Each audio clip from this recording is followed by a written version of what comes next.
When closing the gap in access to healthcare for rural Australians, the idea seemed simple to Dr Rolf Gomes. Specialist services provided from the back of a truck around Australia. It's been a genuine challenge. How do we find the workforce to go out there?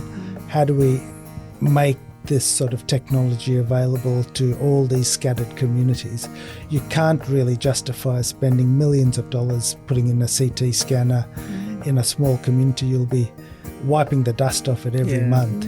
So how do we make these things available? Don't forget to subscribe or leave a review wherever you get your podcasts, or pop over to It Takes Heart on Instagram if you want to hear a little bit more about our guests.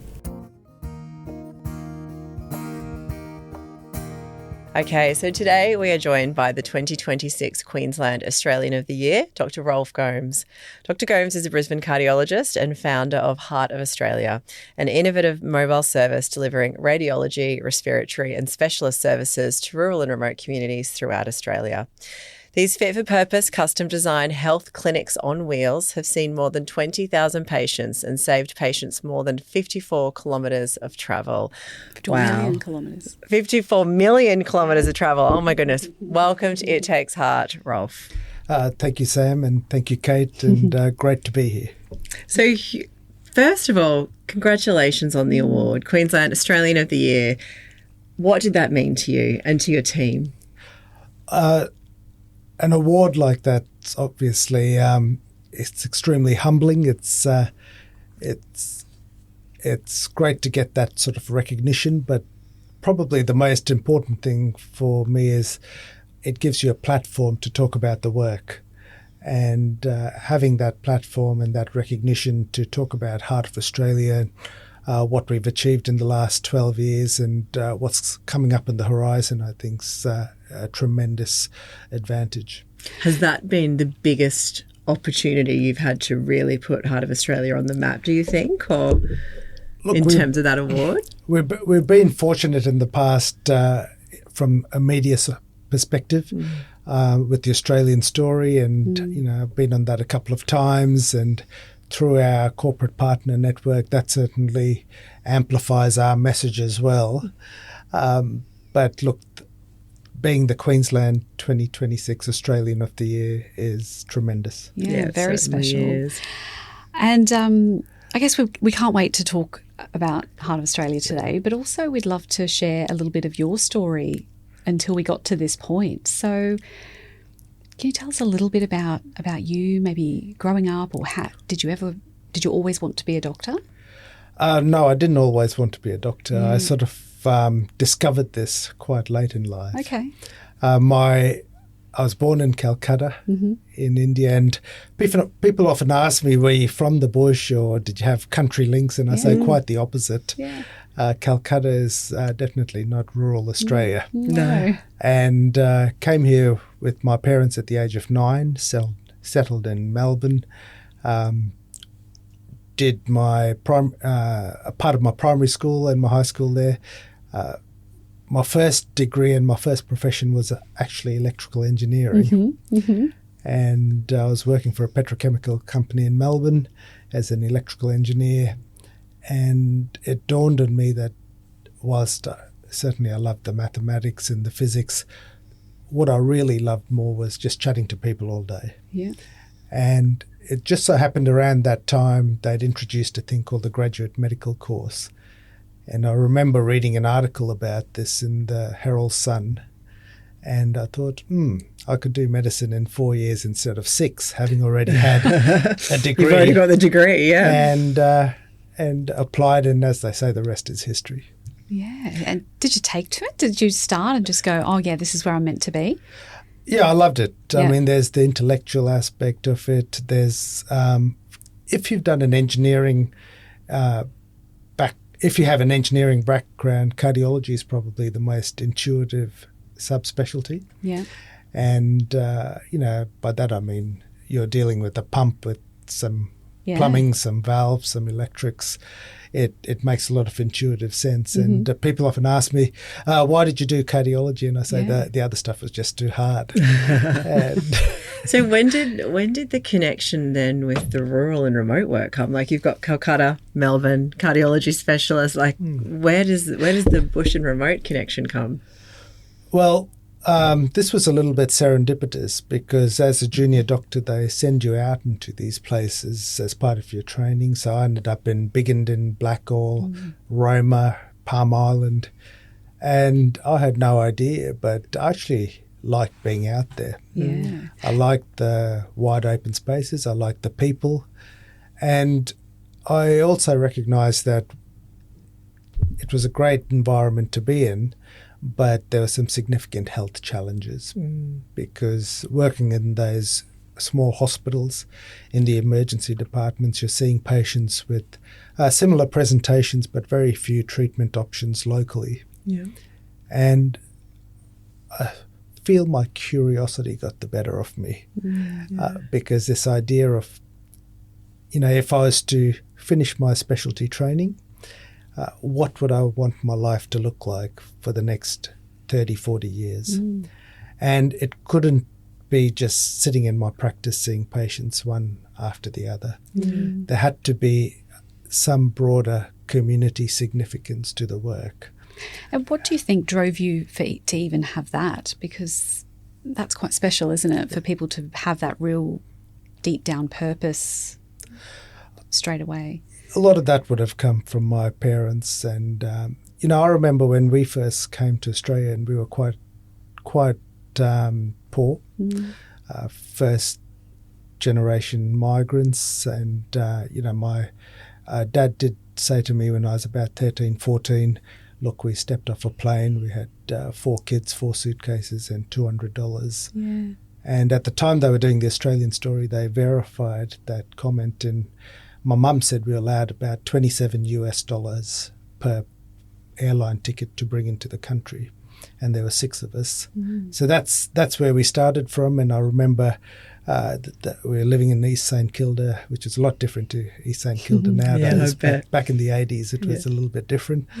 And, the furniture from St Vinny's and myself, I'm a Catholic, going to a Catholic school.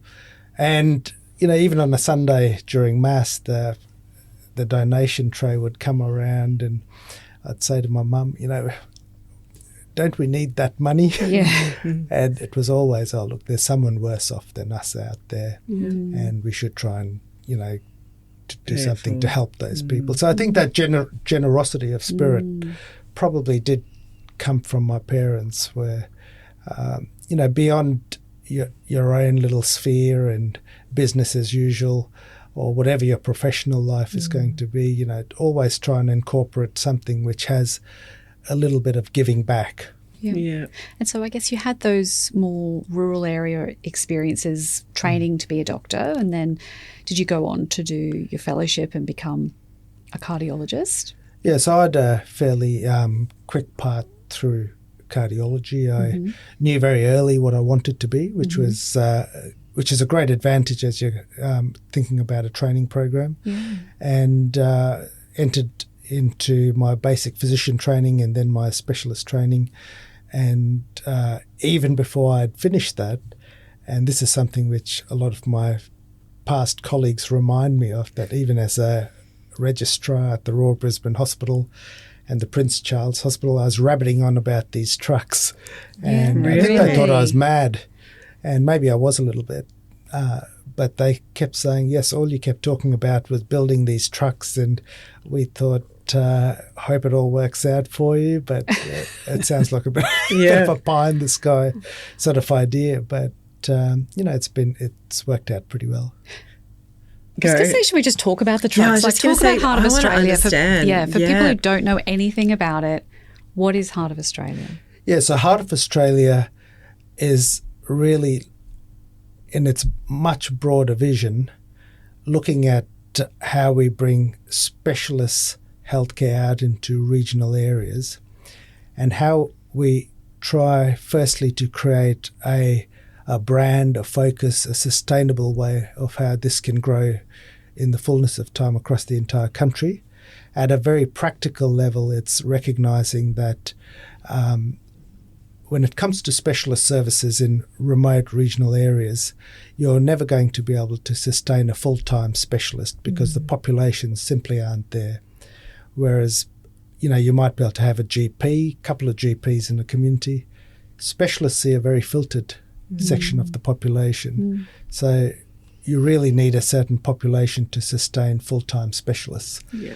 So how do we bring visiting specialists out into these communities, but also recognising that how do we bring the entire toolbox you need in this day and age to practice medicine. So, hence the truck. Because I imagine a lot of services might fly specialists in regularly, but you're right, they don't have the toolbox. Got the tools. That's right. So for myself, for example, as a cardiologist, the bulk of what we see is patients with chest pain, and for most of those patients you need a stress test of some sort. It involves a treadmill, it involves an ultrasound machine.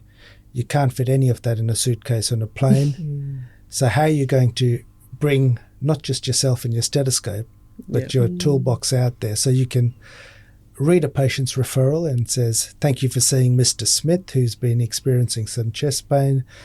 Get to the point in the conversation where you say, look, you could be at risk of heart attack and we need to do a stress test. But at that point, rather than writing a referral and having the patient travel a day, perhaps 2 days back into the city to have the test, you can say, step into the room next door. You can do the test, you can make the diagnosis, you can formulate a treatment plan, and you can convey that to the patient's GP, which is of great value, and also in many cases save a life.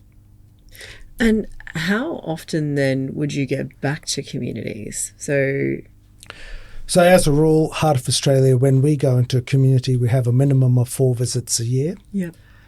And we do that because we want our service to be more than just a tokenistic service, which turns up once a year and people forget who you are. And the reality is, when you're talking about patients with cardiac symptoms, you really need to see them pretty quickly. Because I was going to say, like, when you said then that if you see a patient and you say, no, you need further testing, or when you say write them a referral typically for them to then go and visit a specialist, that time frame would be quite lengthy, I imagine. It's not something they would just drop everything and travel to a big city tomorrow. Yeah. So there's a couple of things there. Firstly, a lot of patients won't discuss their symptoms with their GP because they know they might have to travel. If they do, they might say, look, whatever you do, don't ask me to go anywhere because I'm right in the middle of planting a crop or mustering cattle, or my wife's getting over a hip replacement and I just can't travel. There'll be patients who say, look, I just can't afford it. And then there's patients who are just too frail. They're 80 years of age, they're mobilising with the walker. They're just not going to step onto a plane and travel. So they'll take their chances. So as we have an ageing population out in these regional areas, how can we support those patients? So bringing the specialists, bringing the diagnostic infrastructure, the x-rays, the CTs, the treadmills, the ultrasound machines, where you can really look after these patients in their community makes a lot of sense. And that's how it's panned out. I mean, essentially our service has grown to where it has because the GPs recognise what a useful service it is, and the communities love it. They just love turning up, seeing the specialist, getting the tests and being home in half an hour. Yeah, it's huge. How do you choose a community where you're going to visit? Yeah, so a lot of communities do write requesting the trucks go there. There's some practical logistical factors, flights in and out of a community. We look for what sort of support we can get from the GPs there, because ultimately, being a referral-based service, we need the GPs in community to refer their patients and support the service. Otherwise, we wouldn't have the patients. Then we look at the type of services they're requesting. We usually look at providing cardiac services as a base because so many patients have potentially cardiac symptoms.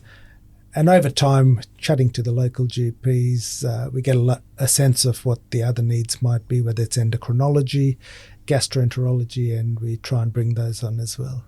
And so is every truck the same, or you start with that cardiology base and then you work out what other services Is are it like every truck's the required? same? Or, Yeah. Yeah, so most of the trucks can do all the cardiac and general specialist services. Mm-hmm. The new trucks which we're building can deliver radiology services, so CT scans, Yeah. X-rays, in addition to all the other services we currently offer. So they're really a hospital on wheels.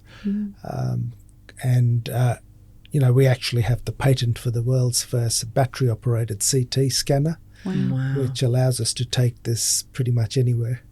And so sorry. No, I was just going to say, like, so where fascinated, power, that's like- a really interesting, I hadn't even thought about power Yeah. required. Yeah. But I'm just picturing these trucks pulling up.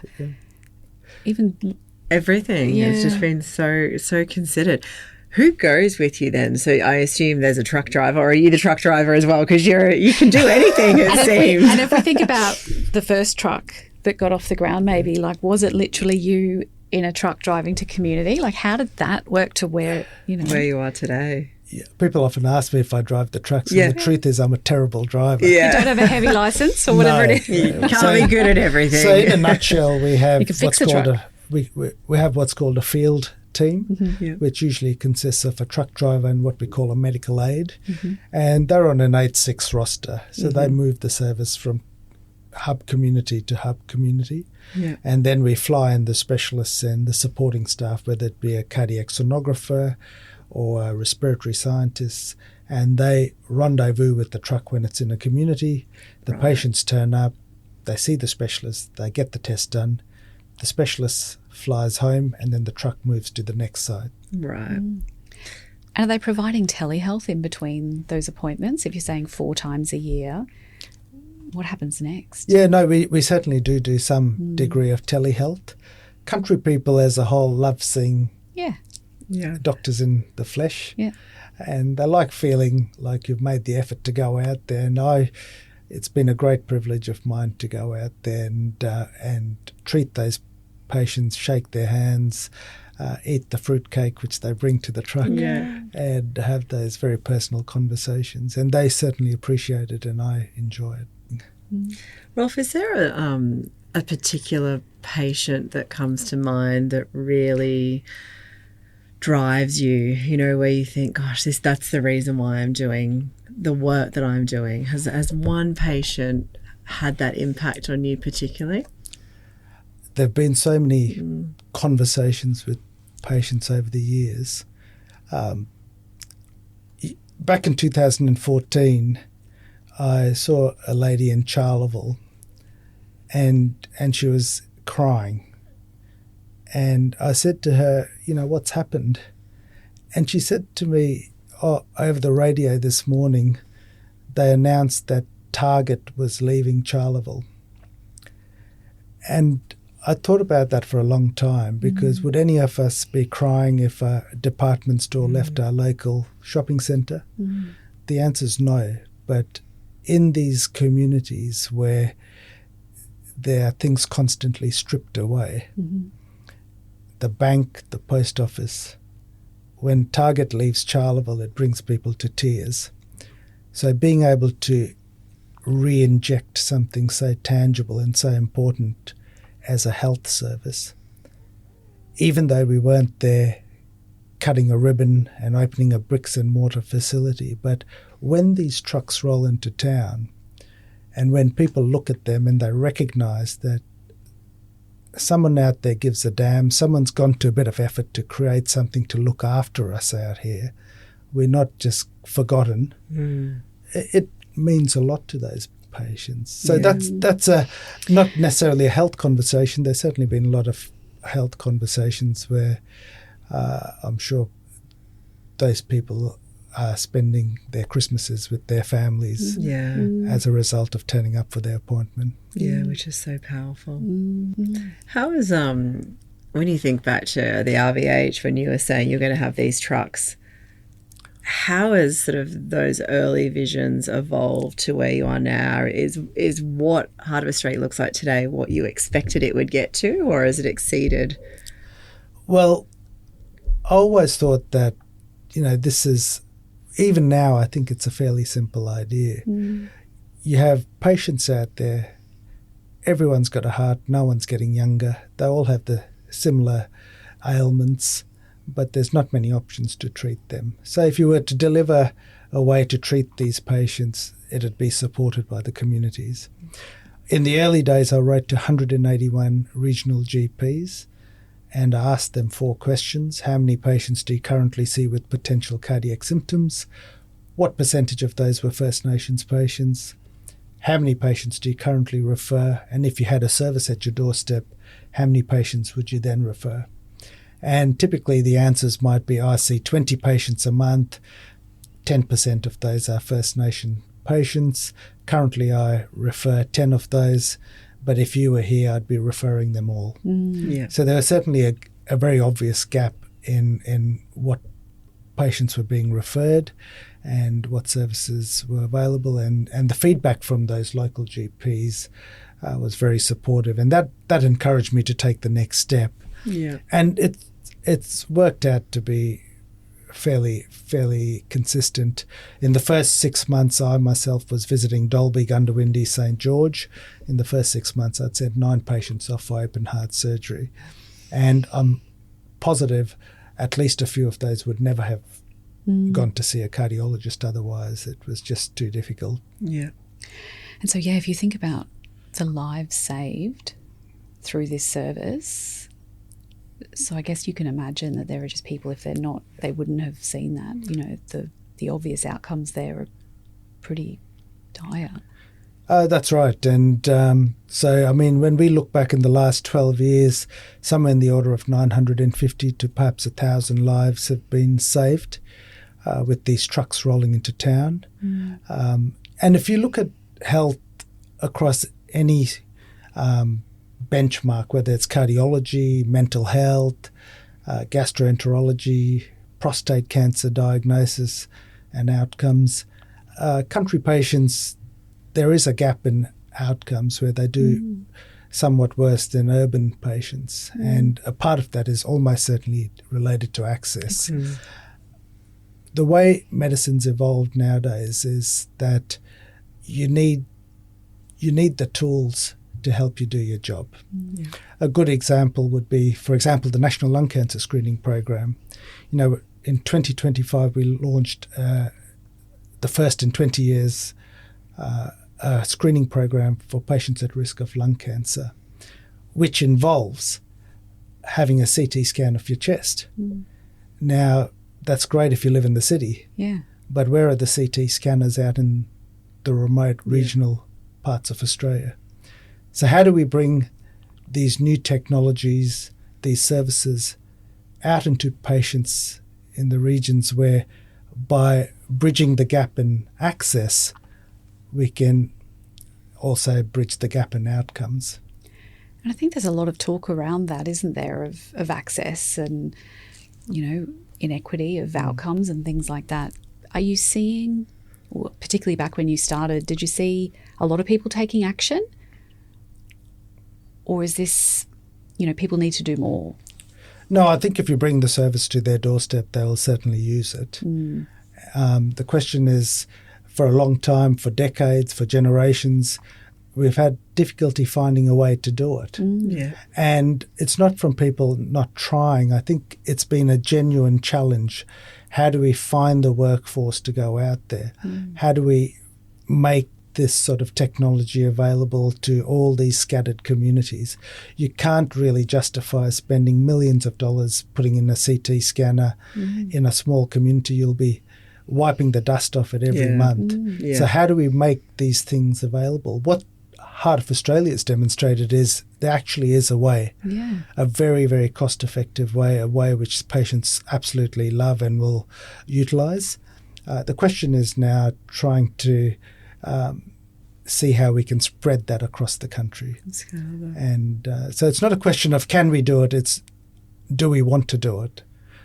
where the narrative's changed. And the other thing Heart of Australia's done, and going back to my earlier comment about building a brand or focus which carries the sustainability aspect through it, it's become a platform where clinicians can engage with. It's mobilised this very rare workforce where clinicians who want to contribute to regional health can say, I don't have to take that all on myself.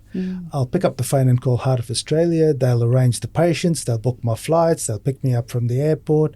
I'll be fed. I'll just have to go out there, see the patients, come back in a couple of days, and my letters will be typed, and I can go back to doing what I was doing before. So, and do those clinicians that you've got there, are they going out on like a short-term locum assignment and then maintaining regular jobs elsewhere? Yeah, so most of them are fairly busy clinicians in the city, but they love the fact that they're doing something which has, again, some broader community significance. I don't think any of the specialists who go out on the Heart of Australia trucks are looking for work. Yes. They're going out there because they enjoy the break, they enjoy the change of scenery, they enjoy the patients, and they feel like they're doing something significant. Without the toll of how do I do it, the logistics and all of that is sort of taken care of for them. Yeah, so Heart of Australia definitely reduces the logistical burden, but it also does something else, which is reduces the psychological thought that they're taking it on themselves. They feel like they're part of something bigger. They're part of this organisation called Heart of Australia, which delivers a range of initiatives, and it's the organisation which looks at the long-term sustainability of the services. So once you reduce the psychological barrier to participate, and then you go and reduce the logistical barriers for participation, it doesn't make a small difference. It makes a huge difference in terms of mobilising the workforce. Having come from a tech background, it's different. In technology, resistance is futile. Right? Yes. Innovation just marches through. You can, medicine's the opposite. It's a very traditional, Yes. It is, hierarchical profession, right? Yes. So, the opposite, the enemy for innovation is tradition, right? It's a different environment. You got, even when you're going through your training, there's that hierarchy. And so I was a little bit left field. Yes. Yeah, well, we meet a lot of doctors, don't we, who have struggled with that journey because there has been this is what we do, and, and people who don't want to do what they're supposed to do or want to do something a little bit differently. It can be quite hard to go against the mould. Yeah. I mean, over the years, I've been lucky. I've had, my mentors, my bosses have all been pretty supportive of me. In fact, they go out on the trucks now. Do they? The director of cardiology, Darren Walters at Prince Charles, he goes out to Gundawindi, has been for years. How good so. And he's just so busy, I don't know how he does it. Yeah. But, when I left, I said, come on, Darren, you've got to do something for your country now. And, that's a good line to use, right? But, people I've worked with over the years have been very supportive. But, other people who don't know me that well have thought, oh, this guy's a little bit of a cowboy, building trucks. And the comments would be like, if it was that easy, we would have done it by now. But I didn't say it was easy, Like, it's not that easy. It's hard. You need to borrow the money. You need to find the doctors. You've got to be away from your family. Yeah. None of it's been easy. It's just been, for me, worthwhile. Yes. Yeah, absolutely. And long term, that's a wonderful long term goal, and to really build true legacy. Yeah. So genuinely. I love your RFDS reference there of let's put them on the map in the same way. I mean, if we could get to, I like fridge magnets and stuff, because it brings your brand right into the dinner table conversation, of people. So if I could get there, if everyone knew who we were in 10 years' time, and that's really what we're trying to do now, build I've hired this lady to try and build our community awareness in the, with the country women's associations, the men's sheds, the Rotaries, and where everyone says, Heart of Australia, they're the organisation which brings doctors out into the regions, specialists mainly. I mean, GPs are different, as you know. Yes. Specialists, it's hard to, it would be very hard for me to go sustain myself in most of these communities, you know. Yeah. Just thinking about that, I think that's actually where I also saw you. Annabelle Brayley must have she's commented. lovely. We've had her on the podcast before, and she must have commented really positively about the work that you were doing. And I think that's what caught my eye as well, just because I knew of her.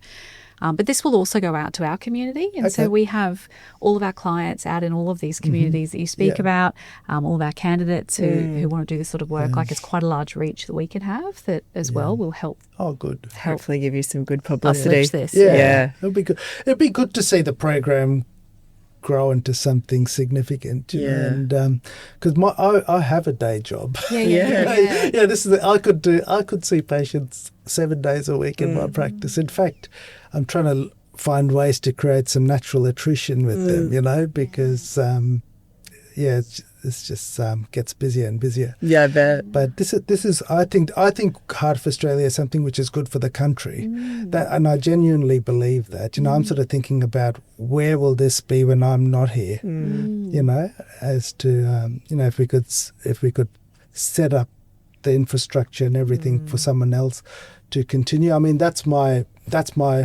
biggest priority at the moment, is to make myself somewhat redundant. Yeah. Right, for the sustainability, then the middle management and everyone who can make these decisions, who understand the spirit of the organisation, understand the principles on which we make our decisions, and then sort of see it sort of stand on its own feet. Yeah, absolutely. So, You will. Over the journey of, you know, the growth of the organisation, what have been the biggest challenges that you've had to overcome? I think the biggest challenges is certainly getting governments to come on board. Because this is a very expensive thing to undertake, I imagine. Look, when people say it's expensive, I think it's a lot cheaper than alternatives. Of course. Which are transferring patients back into the city to receive their care, transferring patients in an emergency situation where you're airlifting them out. Absolutely. And also when you look at how often country patients access healthcare based on just Medicare data, you know, they might see a GP half as often as a patient in the city. They might see a specialist a third as often. So what they're taking from the pool of health dollars for their own care is a lot less than what patients in the city access. So where it costs a little bit more to bring the services to them, I think there's good justification for that. I mean, everything costs more when you have to deliver it out of the city. If you bought a mandarin in a supermarket in Cunnamulla, it will probably cost you a bit more. Yeah.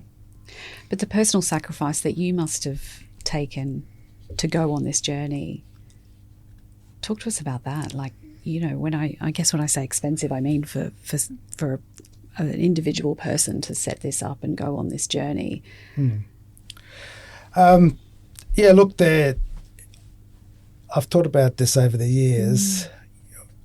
There is certainly a personal driver. I think everyone has that as to why they do things. I feel very fortunate having been brought to Australia as a 9-year-old. And for all the reasons my parents did that, and all the conversations I had with my parents about Australia being a fantastic country with great opportunity, and if you applied yourself, you could achieve something. All of that has come to fruition for me. So it'd be good in a professional capacity to do something which, when I'm exited this planet, is providing a benefit for people into the future. I think that's my own personal driver. I live my life at the intersection of science, technology, and humans, and that's really my happy spot, where I wake up every day and I just love coming to work. I love thinking about Heart of Australia. I love thinking about where we could take this program into the future and how it could shape the country. And we're a big country with some significant geographical challenges. And if we could embed a program which grew into a bush institution over time and was helping a lot of patients out in these regions, I'd be pretty happy with that. Talk to us about, I guess, you're actually two things. A typical day for you. Are you practicing, where are you based now? Are you practicing locally and then travelling as well? Or Yeah. So I still have a very busy private practice. Yeah. My practice is in Chalmer. Yeah. Roughly 4 to 5 days a month I'm out of Brisbane. In the early days it used to be a lot more than that, and I should just say that none of this would be possible without a supportive spouse. So my wife Kylie, especially in the early days where I'd ring up and I had 3 kids under 4. Can relate. Sorry, not under 4, 3 kids under 7, I think it was. Yeah. But, I'd ring up and I'd hear the chaos in the background as she's struggling to put them into baby seats. And I sometimes felt like I was out there relaxing. Yeah. So you need a supportive spouse to carry the burden. But she's been a bolted-on supporter. Yeah. My long-suffering wife. Yeah, you're long suffering. Shout out to Kylie. How old are the kids now? Kids are 17, 16 and 14. So we have 3 teenagers at home. Yeah. I tread carefully. Yeah, I bet. Do they have this passion for the work that you're doing? I think they have some understanding of the work. Yeah. Whether they have a full appreciation, it's hard to say. Do they go out with you? They have been out with me on the trucks, more so in the earlier years. Yeah. Now they're very engaged with their weekend sport and all their social activities, and a bit less. But I hope in the fullness of time that they come to have a greater understanding.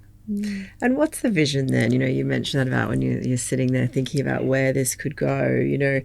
How many trucks are there today? What areas are they covering? And where do you want to take this? Yeah. Well, we began a service delivering bread and butter clinical services. But if you look at regional Australia, there's so many aspects beyond those bread and butter services which we could look at. You look at the sustainability of doctors into the regions, workforce issues. How do we attract more doctors into these regions? You look at things like clinical trials. That's something we've recently embarked on, where 88% of clinical trials are conducted in cities, which means the bulk of patients who have access to clinical trials live in the city.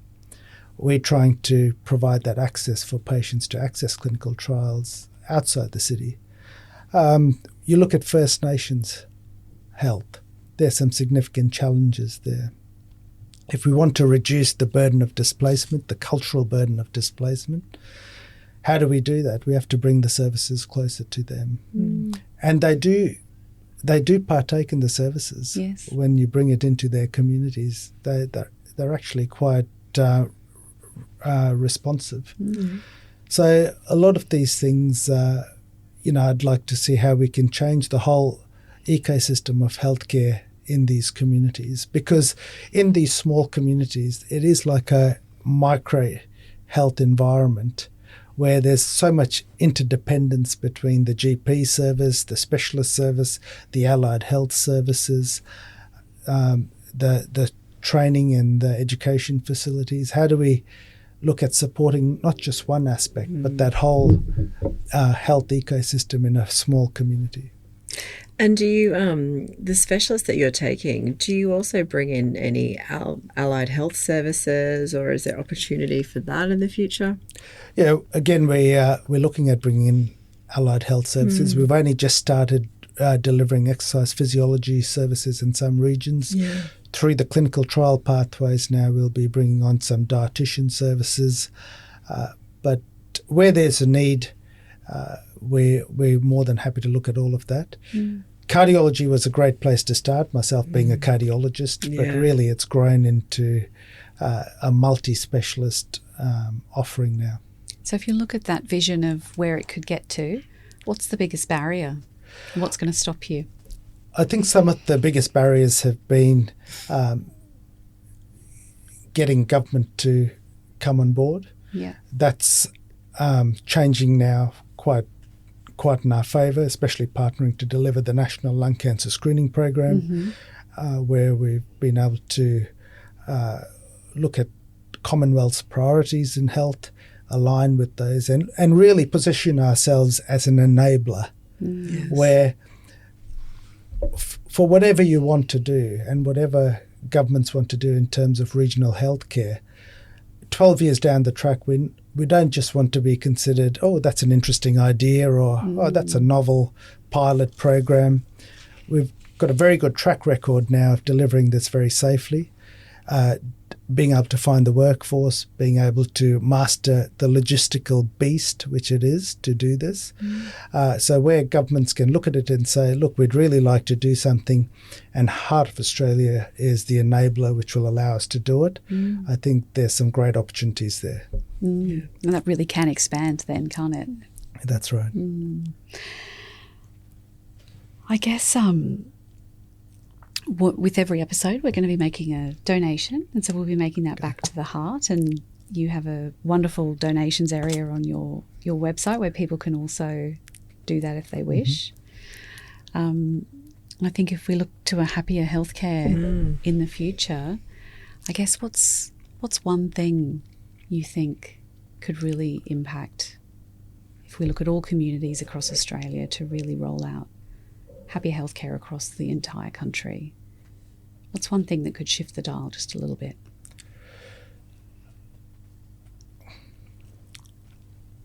That's a good question. There are a lot of things which we could look at which could assist us. We've been very fortunate with our corporate partners who've stuck with us on this journey for the last 12 years. We're very encouraged with how our relationship's developing with the Commonwealth Government. We're hoping we can achieve similar things at a state government level.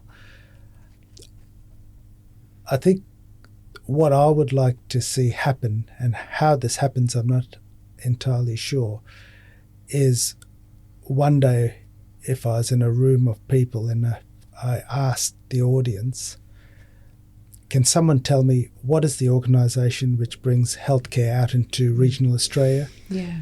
People would put up their hand and say, Heart of Australia. In a similar way, there's that recognition for an organisation like the Flying Doctors for aeromedical retrieval. If we could get to that point of front-of-mind presence in the broader community where we can bring our brand, our organisation right into the kitchen table conversations of the people we serve, and not just country patients, but even all Australians. If we can evolve Heart of Australia into a brand like that, I think that will be amazing. Powerful.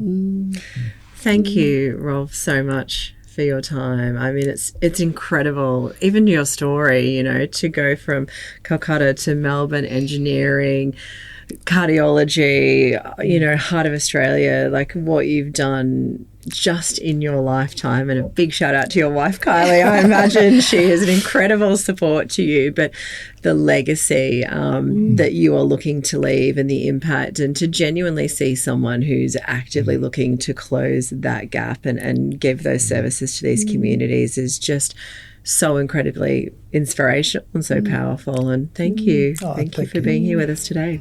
No, thank you for the opportunity. It's been a pleasure. We care for the land and sea. We acknowledge the traditional custodians of the land of which we meet, who for centuries have shared ancient methods of healing and cared for their communities. We pay our respects to elders past and present.